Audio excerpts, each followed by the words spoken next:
sa unahan? Ay, medyo gwapo lang. Ayan. Yan, gwapo si Pinky. Okay, so, ito po bagong training ko to. Nga pala, sino po yung first time nakakita sa akin? Taas ang kamay. Okay. Ayan. So, yung iba, sawa na sa pagmumukha ko. Tama. Okay, so ngayon, hindi po ito yung normal ko na dinidiscuss every Thursday. Every Thursday ko po na dinidiscuss is awaken the empowered leader in you. Ibig sabihin, kahit ano ka pa, kahit anong tinapos mo, kahit anong background mo, you are a leader. Sino po naka-attend na ng training ngayon? Yan, very good. Palakpakan nyo naman yung sarili nyo. Okay? Yes, no? Okay.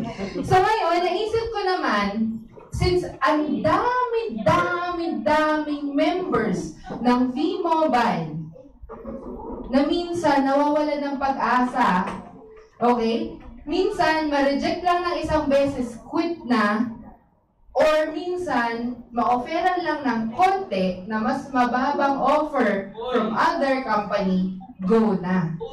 Napansin ko lang, kasi wala palang proper foundation ng mindset. Agree ba kayo? Yes! Sino po dito yung mga less than 1 month old na member? Ayan, okay, marami. So, tama-tama, at least, mas maganda yung start nyo. Sino po yung 1 month to 6 months? More than 6 months. 6 months to 1 year. Okay? Uy, happy birthday, Jay. Ayan, natandaan ko, birthday niya daw. So, yan, sabihin natin, happy birthday, Jay! Happy birthday! Mamaya may pizza daw. Okay, joke lang. And then, sino yung mga more than 1 year? Ayan. So, sila kuya. Ayan. So, ngayon, ang i-discuss ko is for you to remind everything you need to know about your networking journey. Sino pong alam na sa networking company sila?